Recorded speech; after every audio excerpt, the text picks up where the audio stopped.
Welcome back to the deep dive.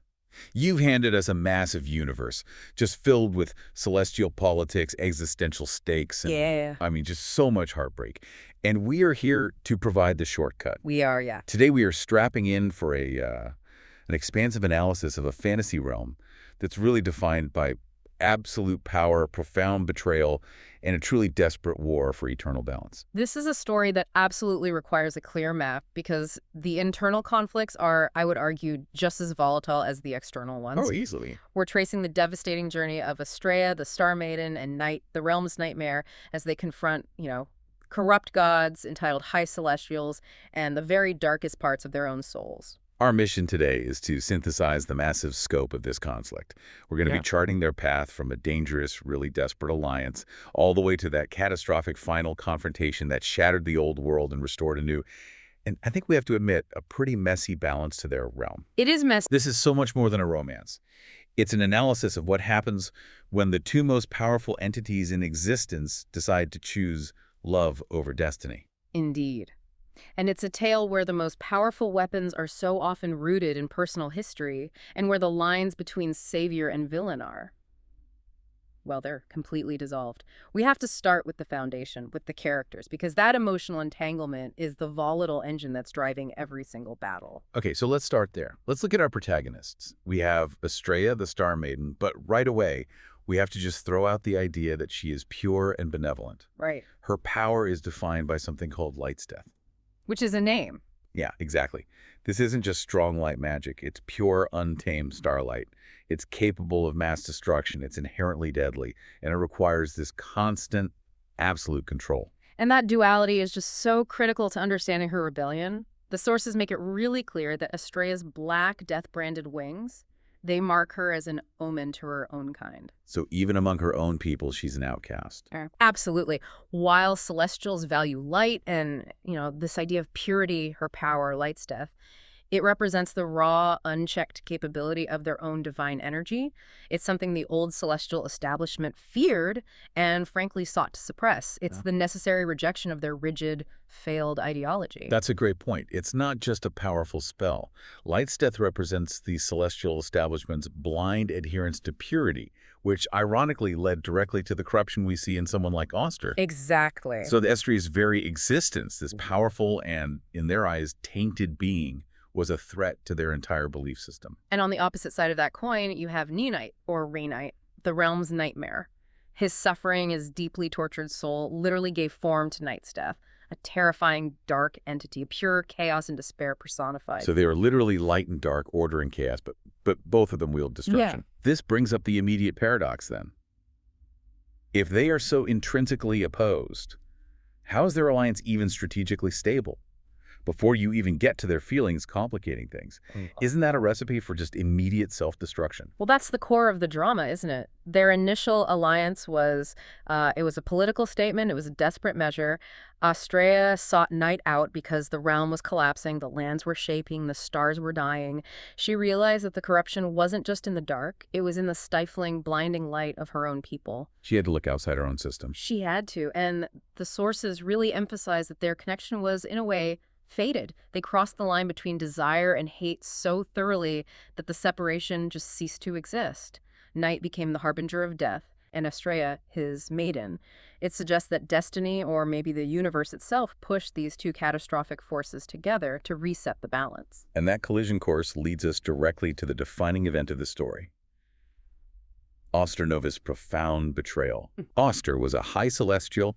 He was Astrea's bonded, a lifelong friend, and the perfect emblem of the celestial establishment she was running from. He was the system personified. Exactly.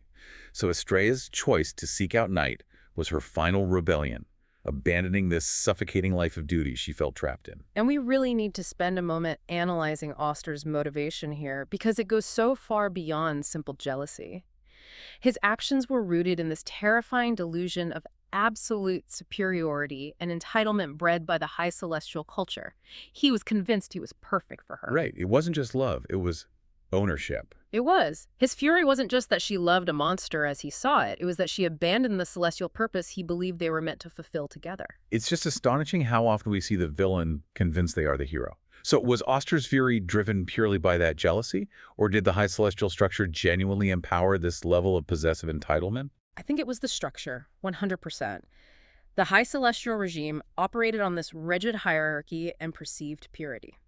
Auster saw himself as the protector of that purity, and Astrea's choice wasn't just a rejection of him personally, it was a rejection of their entire civilization's defining mandate. Wow. He truly mourned her long before the act of murder, convincing himself he was performing a necessary, tragic duty for the realm's survival. He had to remove a corrupted element.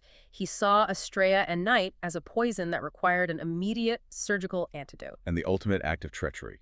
Oh. It's just horrifying in his calculation. He murders Astrea using her own weapon, the Maiden's Key. And this is such a critical detail. The key isn't just some generic dagger. It's a sacred relic. Yeah. It's a piece of Astrea's own essence tied to her creation. Its specific power is to unmake or reorder celestial life, which is why it's the only thing that can be used to kill gods. So using it on her is? It's the ultimate violation. Auster's choice of weapon means he didn't just kill her physically. He was trying to erase her significance and her purpose using the very thing that defined her. He was convinced they had left no choice but to damn the realm by killing the woman he loved. That is a chilling degree of self-justification. It really is. But to understand how the resistance even began to regroup after that world-shaking betrayal, we have to look at the unexpected members of their inner circle. Specifically, Knight's brother, Driston, and the very complicated, estranged figure of Terran. Driston provides an immediate contrast to Knight's initial method of dealing with pain. Driston starts as this prickly ally. He's deeply intellectual, driven by books and knowledge. He only transforms into a capable warrior out of, sheer necessity. Right, but his motivation is profound. It is. His transformation is entirely rooted in managing his own internal rage. He admits that while books were an escape from the pain and fury of his life, fighting became the only way to actually expel those overwhelming emotions, to keep them from consuming him entirely. He weaponizes his pain. He does. He transforms it into meticulously calculated action, which contrasts so sharply with Knight, who initially just let Knight's death embody and consume all his suffering. Driston remains this fiercely loyal, if sometimes irritatingly meticulous and pragmatic asset. And then there's Terran. Terran is where the personal history truly dictates the strategic path forward. He is the son of Astrea's guardian, so he's practically family. Practically a brother. Exactly. But he is fundamentally broken by Astrea's execution of his bonded Gresham, which happened long ago. This old wound is what drives his fractured loyalty. And the morality of that past event is a real minefield. I mean, Terran views Knight's actions, however destructive they were, as often resulting in collateral damage, innocent deaths that resulted from chaos. But Gresham was different. He was responsible for the targeted slaughter of an entire town of women and children, specifically to demoralize and hurt the High Celestials. So it's about intent. It's absolutely about intent. This is the distinction the narrative highlights. The difference between intended malice and catastrophic consequence. Astrea defends the severity of Gresham's intentions, that he murdered strategically and with malice aforethought over the tragic but often accidental scale of Knight's destruction. But she still recognizes the pain it caused Terran. Oh, absolutely. Astrea acknowledges that her decision grievously hurt him, yet she stood by the severity of the punishment because of that intentional, calculated cruelty. So Terran's continued involvement makes him this crucial but very high-risk ally. Even though he still harbors this deep resentment towards Astrea, his hatred for Auster of the High Celestials, who, let's be honest, treated vampires like cannon fodder and second-class citizens, is even deeper. Precisely. His motivation is a desire for social revolution, not just revenge for one person. This makes him an essential conduit for the resistance, acting as a spy and an informant. He's able to slip into places like Auster's newly formed vampire ranks. So even in a celestial war of gods, you see that personal heartbreak and family grudges are the levers that move destiny and military strategy. Okay, so we've established these complex, broken characters. Let's pivot now to the immense stakes and the strategic goals they needed to achieve just to survive. The entire realm, Solanas, is frozen in perpetual anarchy. The dawn never rises. It's this terrifying, eternal twilight. Which is not just inconvenient, it's a psychological weapon. It breeds despair, and it allows the High Celestials to maintain control through perpetual fear. So Astrea's immediate mission when she returns is twofold. One, bring Knight back from his cursed, unresponsive state. And two, just as crucially, rescue her young black celestial dragon, Elton In. And the urgency around Eltanin is immense. It represents a massive potential power shift. Celestial dragons, you see, are mature enough to choose a bonded rider only after their second moon cycle. But Auster isn't waiting for that choice, is he? Not at all. He plans to break Eltanin into submission to force a bonded rider. That's a barbaric act that destroys the dragon's free will, turning a powerful companion into a glorified slave. It would give Auster an immense, formidable weapon for the long war. So she has to get to the dragon immediately, or risk losing the symbol of the Resistance's hope? It's do or die. And given these overwhelming threats, their resistance hub, Nadir's home, becomes this critical anchor. Nadir is a mysterious mage who lives in this precariously tall wooden structure hidden by a potent magical veil. You can think of it as the Resistance's high-tech, magically shielded treehouse. That's a perfect way to put it. And they don't just provide refuge, they provide the necessary tactical knowledge to fight dirty against a superior celestial power. And this is where the materials come into play, right?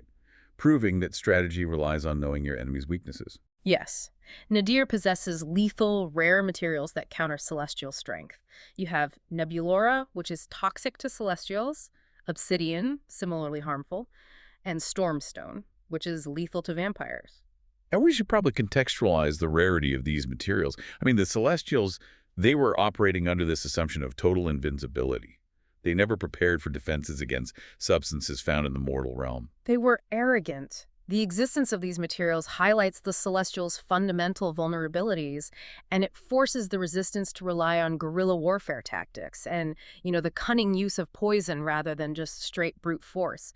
Nadir advises them through these riddles, constantly emphasizing that strategy, and knowing your enemy's weaknesses are far superior to raw power. And the existential threat, the reason they have to fight so dirty, involves the gods of dusk and dawn.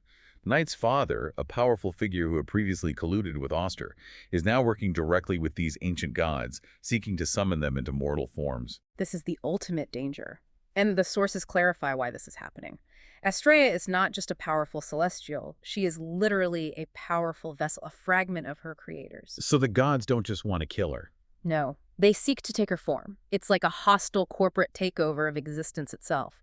They need a vessel capable of holding their primal, devastating power to ensure their legacy lives on. So their plan is usurpation, not assassination.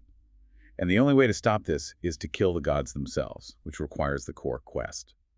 Astrea and her allies have to gather the fragmented pieces of the Maiden's Key from multiple ancient temples across the realm. And let's just clearly define the key again here, because it is central to everything. The Maiden's Key is a relic tied to the celestial founders. Its original purpose was likely governance or, the ritual maintenance of cosmic order, but because it contains a fragment of Astrea's essence, and she herself is a fragment of the creators, it is the only weapon capable of unmaking a god or a high celestial, twisting their power against them. So collecting the fragments is a race against time, and a massive logistical nightmare. An absolute nightmare. And this quest forces Astrea to navigate this dense network of dubious allies and outright double agents, showing just how deeply fractured the celestial world really is. Take Zephyr, for example.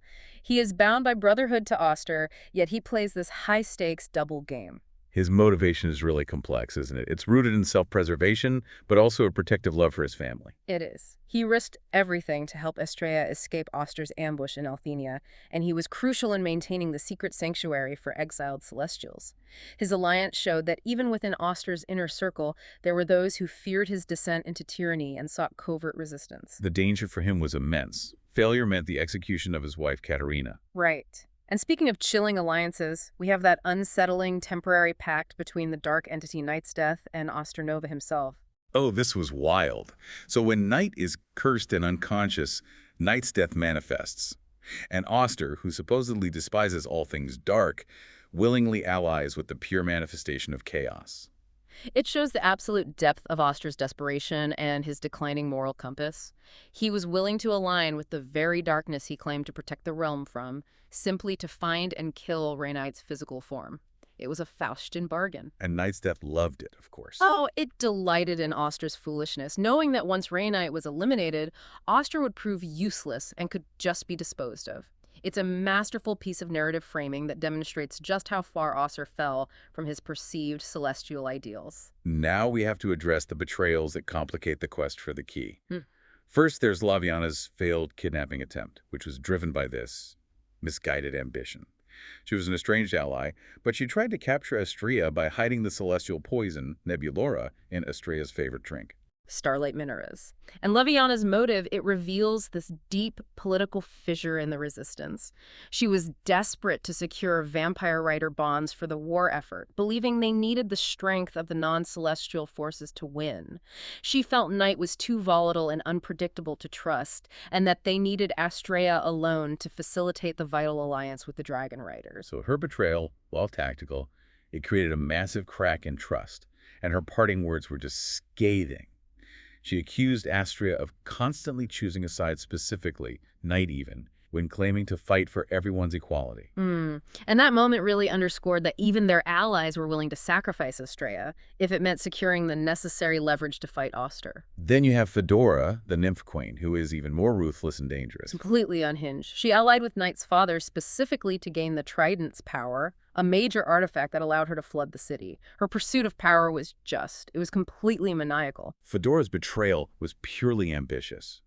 Night's father supplied her with the trident and a crucial piece of the Maiden's Key from a guarded temple. Her acquisition of the trident and the subsequent flooding made her a formidable threat, willing to drown thousands to achieve her own narcissistic goal of becoming a ruling power. And these betrayals, they really illustrate the core lesson of this whole deep dive. Even with a common, massive enemy like Auster and the gods, the various factions, vampires, celestials, nymphs, are ultimately driven by their own deep-seated need for equality, power, or revenge. So Astrea and Night had to learn that their greatest challenge wasn't just defeating the high celestials, but navigating the self-interest of those they needed to save the world. Exactly. All right, this section covers the internal war, the protagonist's most critical transformations. We've got Night, he's cursed, unresponsive, trapped by Night's death, and it's Driston, the meticulous brother, who conducts this desperate research that leads to the only possible and terrifying cure. The only way to awaken Night was for Astrea to commit an act that just seemed impossible. She had to kill the Night's death entity itself, the literal manifestation of his suffering. Which is an incredible psychological and physical gamble. She has to plunge the Maiden's Key, that weapon of celestial unmaking, into the shadowy entity that had consumed the man she loved. And that moment of awakening, describe that. The entity shattered, Night snapped awake, but the immediate consequence is profoundly destabilizing. Massively. He no longer has that reservoir of dark power to numb his pain and despair. The chaos is gone, but the source of the chaos, his trauma, is still there. He's left emotionally raw, just completely vulnerable. He has to now confront his past, his actions, his emotions, without the psychic shield of Night's death. For the realm's nightmare who defined himself by his suffering, this vulnerability is terrifying. It forces him to embrace the light he'd always rejected. It does. He has to channel his immense strength not through pain, but through purpose. This is a complete internal rebirth, making him stronger in a way, but also so much more psychologically exposed. And at the same time, Astrea is undergoing her own, equally dangerous transformation. She fully embraces Light's death. She consciously uses that pure, devastating starlight power to strike down her enemies. She moves from controlling it out of fear to wielding it as a necessary weapon of war. But the danger of Light's death is that it's intoxicating. It constantly tempts her toward reckless, definitive action. Wielding this power required her to develop an ironclad moral compass, ensuring that she didn't become the pure, ruthless tyrant that Auster was. She is embracing the very power that marked her as an omen. And she has to prove that the darkness in her light is controlled, that it's moral. And the conflict creates a fatal, permanent wound, a true narrative paradox that links their survival to their destruction. During a confrontation, Auster, in a final act of pure malice, inflicts a fatal injury on Astrea. He uses a dagger laced with Night's blood. This is such a spectacular piece of storytelling because it cements their relationship as a closed loop. Night's life force, his very essence, the dark, powerful blood that defined the nightmare, now creates this dark, barbed vein that's crawling inexorably towards Astrea's heart. It's counting down her remaining time. She's being killed by the essence of the person she loves most. It's an agonizing race against the clock. Yet, we already established that Night needs Astrea's light to live fully, to keep the darkness that once consumed him at bay. Their bond is literally the life and death of each other. The physical manifestation of their love is both the cure for Night and the poison for Estrella. Exactly. And that urgency drives the final push. It creates this palpable tension that everything they do is on borrowed time. Before the final confrontations, however, we get one of the more, well, entertaining, high-stakes tactical moves, the infiltration of Vermont's palace. The circus aliases? Jose and Callista. Yes, the circus act. The infiltration into the gold palace of the warlord Vermont. They had to rely on this blend of practical skill and Magic Knight's ability to erase or modify minds and Estrella's ability to act. It was necessary because they needed to gather information and exact vengeance without starting an open war prematurely. And the high point of the sequence is Knight's performance. The blindfolded dagger show. He wasn't relying on sight at all. He was relying only on sound. Specifically, Estrella's breathing and heartbeat to precisely place his throws. That moment just perfectly highlights his heightened senses after the removal of Knight's death. It demonstrates that his vulnerability was also a source of this hyper-focused strength and, more importantly, trust in Estrella. But the discovery they make within the palace is grim. They find out Vermont was buying Estrella's blood from Goldfell, a previous tormentor, to prolong his own sickly life. Unbelievable. Vermont, a tyrant who intended to buy her outright to produce an heir, was being sustained by the very victim he coveted. This links the low-level tyrants directly to the high-level celestial conflict through pure exploitation.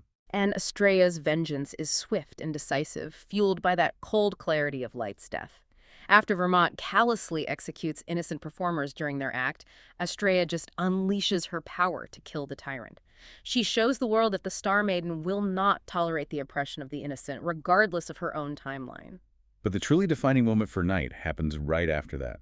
He goes to Vermont's infamous trophy room, and he experiences this acute, debilitating phantom pain as he recovers his own torn-out wings. He denies Vermont the trophy of the realm's nightmare. This act demonstrates his complete psychological shift. Before, he might have ignored the wings, viewing them as just relics of pain. But now, having killed Knight's death, he cares deeply about the physical evidence of his past suffering being used against them. He claims them back not out of vanity, but out of self-respect and defiance. He refuses to let the enemy profit from his history. Okay, so with the Maiden's key fragments mostly gathered and their time running out, the final sequence of killing the gods begins. The stakes are at their absolute maximum. The first target is Dawn, or Eos. And to kill a primordial god, you need three things: their true name, a mortal speaker, and the Maiden's key.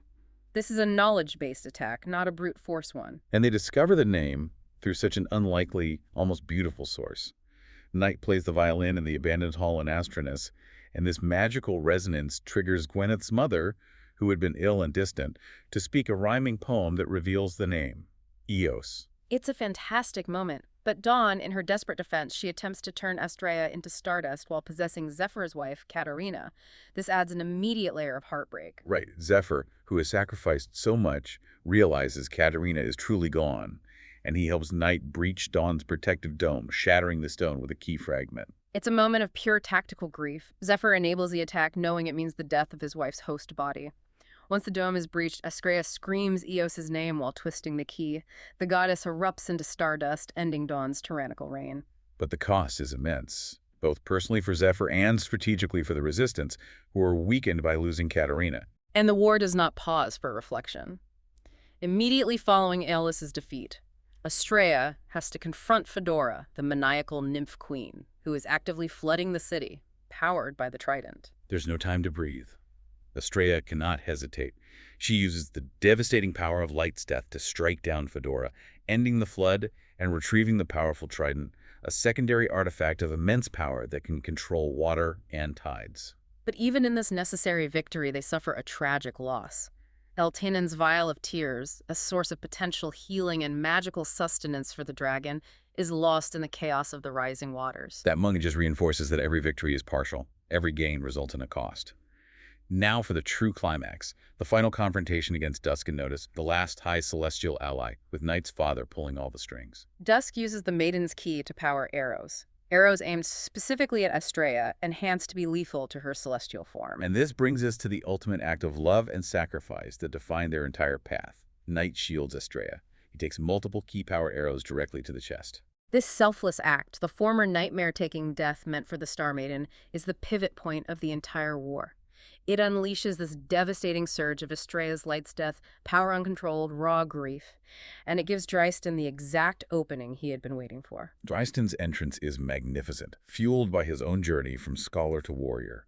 He rides his great red dragon, Athabine. A dragon he saved through devotion during an earlier battle, proving the strength of non-forced bonds. Right, and he executes his tactical brilliance by expertly severing Knight's father's hand, the one holding the maiden's key. With his father disarmed, Knight, despite his fatal injuries bleeding out from the arrows, plunges the key into him, ending the ancient cycle of violence and abuse that defined his entire life.